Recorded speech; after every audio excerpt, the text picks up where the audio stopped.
Here. Here. Okay, we do have a quorum, so we'll proceed with the agenda, and the second item is public comments. Do we have anybody here with public comments? Okay, we'll move on to approval of the minutes, and our last meeting was October 15th, 2025, a regular session. Motion to approve. I'll second.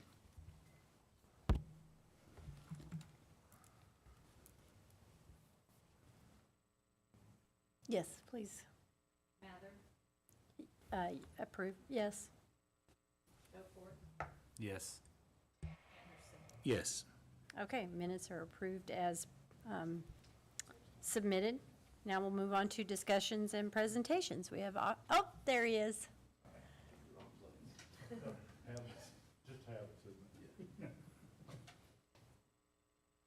It's all right, we already go to you Oh, into did you the new go out to position. the Public Works? I did. Yeah, this is gonna take some Time. getting used to, yeah, I was on a ladder cleaning gutters and then, yeah, so anyhow. muscle memory here. So, okay, so Ted is now present, so. Okay, we're on to discussions and presentations. I'll give an update on the electric department projects. The completed projects for last month, we completed the installation of the three-phase service at Plaza Tire. And then also, we completed the Hunters Creek single-phase Hendrix cable installation. And then we have the conduit installed across the road at the LHS upgrade from overhead to underground, and have that to a section box to where we can go ahead and take that down the front of the high school. Also, crews completed 6 pole replacements last month. Projects coming up, we have the tidal wave car wash, three-phase service installation, the Daytona subdivision, Matthews subdivision, and the Jared retail spot. Also, contract crews have been working at the I-44 crossing and Mother's Garden. We have all but one of the poles installed, and on the I-44 crossing, crews are going to begin reframing the existing poles to accept the larger conductor across the interstate there, and that should be installed within the next week or so. Also, we had a meeting with Show Me Power, one of their linemen, and then one of their dispatchers. They're doing some work on the north side of their system, so we had to make some switching procedures to our system to work with them. We also was able to get some maps and stuff. We've had a kind of discrepancy on how our switches go on the north side of town, so it was a productive meeting, and got some insight on some of their switching and stuff on that too, so it was very productive. And that's all I have. Okay, Eric? So the crew out at Legacy Trails, they've got the sewers complete, and the water is 99% complete. We're waiting on a hydrant to install on the end of the main line, and so that'll be good to have that completed. The contractor out there on Daytona has got the sewer line installed, and we have inspected it. We've not tested it yet, but we've inspected it, and so it's going. They've installed 800 foot of 12-inch water main on Montrose. They've got, they're hoping, of course, it's supposed to rain the next 2 days. So next week, they should have the water line in where we can pressure test it and make sure everything's good, and then we'll do the tie-ins on it. Then they're gonna flip over to the sewer line. We've got about 350 feet of 8-inch sewer line that we've got to lower a couple feet to get out of the way of the storm drain lines that are going in. Contractor finished up installing 860 feet of 8-inch water main along South Jefferson for the tidal wave car wash. And that'll allow us to, we're eliminating a 4-inch cast iron line that's there, which will be very beneficial to get out of our system. There was 2 services that went across Jefferson, and while they were doing that, we converted them over to the line that's on that side. So we don't have any water services going under Jefferson now in that area. Crews have repaired 12 water leaks, installed 6 new meter services. The Reeves well is still out of service. They've pumped in and never got it to clear up. It would clear up and then it would muddy up again. So we got with Flynn Drilling and talked to them about it. And he said to throttle it down to about 400 gallon a minute and see if that clears it up, and then we can just kind of bump it up from there. And we've done that for about a week, and it's not really doing a whole lot. So we're probably going to end up pulling the pump and running a camera down it and see where the issue is, or if we can even find an issue.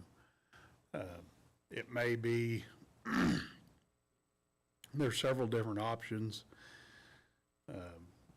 but none of them really come into play until we know what we've got. So hopefully we'll know a lot more in January when we meet again. We've checked all the wells and went through all the wells and winterized those. The Utah transfer switch has been replaced, and that well is back in service. Luckily, it took out the transfer switch, and the pump and everything was good, didn't take any stray voltage or anything to it. They've cleaned about 4,000 feet of sewer line and videoed about a little over 13,000 feet. They completed the smoke testing right at 190,000 feet. The tractor and camera have both been sent off for repairs again. I was looking, we've got that in the CIP to replace that camera van in 29, but we may have to look at bumping that up and replacing that thing sooner, because it's definitely been giving us a lot of problems in the last year. The crews have winterized all of the lift stations, also installed emergency contact signs on all the lift stations. So if there's a lift station out there that the alarm's going off or the light's flashing, anybody that's out there, there's a number on the lift station they can call. We had done that years past, but some of them had faded and some of them, the stickers were gone, and so we got all that done back up. The treatment plant, they finished the pre-treatment inspections with all the industries, and the contractor finished painting clarifier number 3, and they've started on clarifier number 2. We received a passing grade on our DMQRA testing, which is the state. Basically, we're state certified lab at the treatment plant, so we have to go through testing every year. They send samples unknown, and we have to do the testing on it and tell them what basically the results of that sample, and then they tell us whether we passed or not. So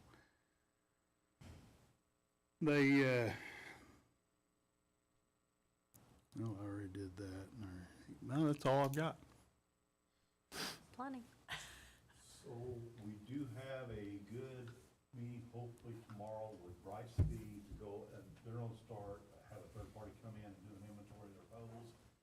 And, so we'll sit down and meet with them on how they're gonna proceed in town doing that. And then, once we get the results back, I'm sure we'll sit down and we'll discuss the ownership of that and start working towards, resolving that issue as well as getting them over onto the new pole attachment agreement. So that they're on the same playing field as all the other providers in town. So we're starting to make some movement on that. We do have quite a few, nice developments in the queue, it seems like, both multifamily, residential, and commercial that'll be coming out. So, we got a lot moving as far as going forward. So it's good to see things happening. And, seems like most all our industries. Other than that, I think we're doing pretty good. Any questions or concerns you guys have? I don't think so. Yeah, Eric brought up that well issue we had where we had maybe a cave-in or something. That hydrologist is supposed to be here next week for us to discuss some options. Obviously, when you're dealing with something that's in excess of 800 feet in the ground, you start trying to pull it up, and if it's caved in on the pump motor pipe, problems. We want to try to work through this the most logical way possible. So is this something that happens, I mean, obviously not common all the time, but is it something that we've encountered in the past as far as wells caving in like that? Yeah, the worst one I encountered, has been decades ago, where we had a situation where they were pulling a pump out, and it's, when it was drilled, it was somewhat crooked, got the pump and motor hung, and ended up having to send explosives down. Get that, so, we're hoping that we're not to that degree, so we'll work through some stuff next week, and we'll have some. Well, we've also, the well there behind the hospital, we had some issues with it, we pulled it on camera. Which well is this again that you're having trouble with now? The one we're having trouble with is the one on Lawson by the Yellow Jacket Water Tower. Okay. Right there. But it hasn't affected service for people? Okay. That's the good Yeah. thing with having redundancy. That's, Yeah. we invest money in capital and, adding capacity and redundancy. That's what this is for. Survive. Everybody has water, yeah. What is. Okay, very good. Okay, I think if nothing else, we'll move on to item number 5 on the agenda, our resolutions. And we have 3 to discuss. The first one, Travis. This is for the request for the purchase of LED streetlight fixtures and related materials. Due to the most recent citizen survey, there was a desire for improved street lighting in our community, so we are requesting the approval for the purchase of the LEDs. When we first did these LED upgrades, we were putting bulbs in some of the existing fixtures that were up there. Some of those fixtures are pretty old, and the glass is kind of milky looking, so what we're wanting to do is just take that whole fixture off and put a brand-new LED head up. You So- just retrofitted them, the old ones, to Yeah, make them yeah, so, yeah, we took the ballast out of them and just wired direct to the bulbs. So all we'll have to do is unbolt those old fixtures and put a new one on. Yeah. That was, yeah. Staff recommends the LED streetlight bid to Harry Cooper Supply, which submitted the lowest complete bid of $63,039.90. And how many lights will that be? That'll be 75, I believe. They're not One cheap oh- lights, are they? 80, 80? yeah, 80. Going in various areas all over town? We'll start with probably Ward 4. We'll do it by ward. So, yeah, we'll start with, I think Ward 4 was probably our heaviest hitter, so that's where we're going to start. In these subdivisions, are they all the same as far as the distance between fixed pole to pole in these subdivisions, these newer ones? In the newer ones, pretty much, yeah. Yeah, those are. It depends on how the streets are laid. We try to light up the intersections or the corners as much as we can. We put more emphasis on those. And then like on the tangent blocks, we might put one on one side and one 150 to 250 foot down. So that's kind of what our metric is on that. Yeah, okay. If we can. I mean, there's a lot of times where we can't just get it fit in there just right. But like I said, most generally, the intersections we try to light up. So as far as the lights, sometimes the appearance is more important to people than the function. And I've had this question posed to me a couple of times. Sometimes around town, the lights are different. You've got one with right next to each other, one's bright and one's kind of a dim yellow. I mean, are these lights that you're gonna be replacing, are they eventually gonna all be the same? All the LED. They'll all be the same LED, because sometimes even LED lights can have a different color to them, but they're all gonna, Yeah. The only difference on our LED lights is brightness. The ones down Jefferson, those are a MoDOT spec, so their output is significantly more. But our residential street lights, they're going to be, so when you're talking about that yellow light, you're talking about a fixture that's been up there for Right. 30 years probably, that's turned, the globe on it's turned yellow. So that's what we're wanting to get out of there and put these up, so Okay. it'll just be a bright white light, yeah. Yeah. There's none that we have that are yellow or anything like that on the LED side of it. like I yeah. said, I've had a couple of people say, how come the lights are different color? Right. Because it was just even right next to each other, and I said, well, it depends on the age of the bulb or the age of the fixture and everything like that. so. That's the reason, is we went through and put those LED corncob bulbs in there and instead of changing out the head, so yeah, Okay, yep. good, thank you. Do they give you any kind of warranty on them? It's a Like, 5-year warranty if on they them. go out, Yeah, they'll replace it? yep. But the lifespan is supposed to be how long? Lot longer than that, It's right? hours, isn't it? So many hours? Yeah, it's ours, but some of the first ones we've installed, they're still, yeah, they're very well built. Good for a long Yep. time. For $780 a piece, is that roughly what it is? They better, Yeah, yeah. they better last. Yeah. I mean, we've done different fixtures, and you also get what you pay for. Yeah, Yeah. That's a good warranty, honestly, 5 years. yeah, yeah. Okay, Motion to approve? I'll second. no, you're fine. Yes. Yes. Yes. Yes. Okay, the motion has carried, and that resolution has been approved. So we'll go on to the second resolution, number 2025-024. This is just for a restock of our wooden utility poles.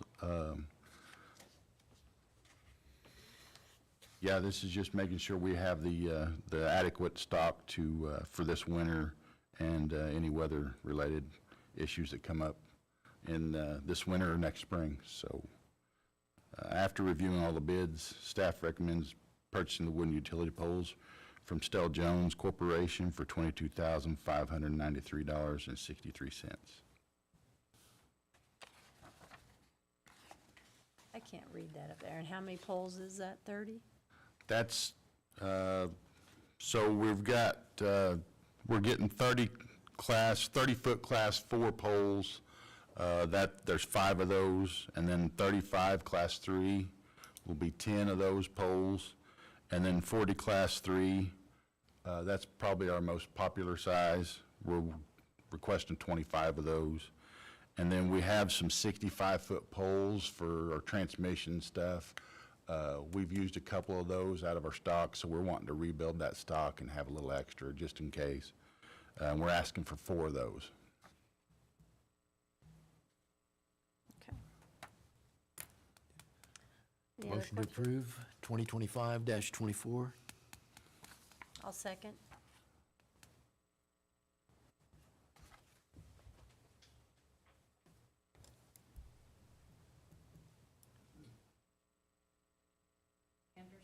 Yes.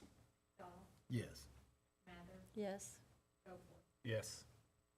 Okay, the motion has carried, and we'll move on to the third resolution, 2025-025. Eric?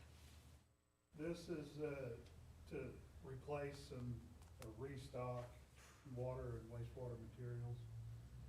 This is just general stuff that we use day-to-day operations and maintenance. We had 7 bids. It was just shy of 29,000, where 1,000 of it's being paid out of wastewater and almost 28 is out of water.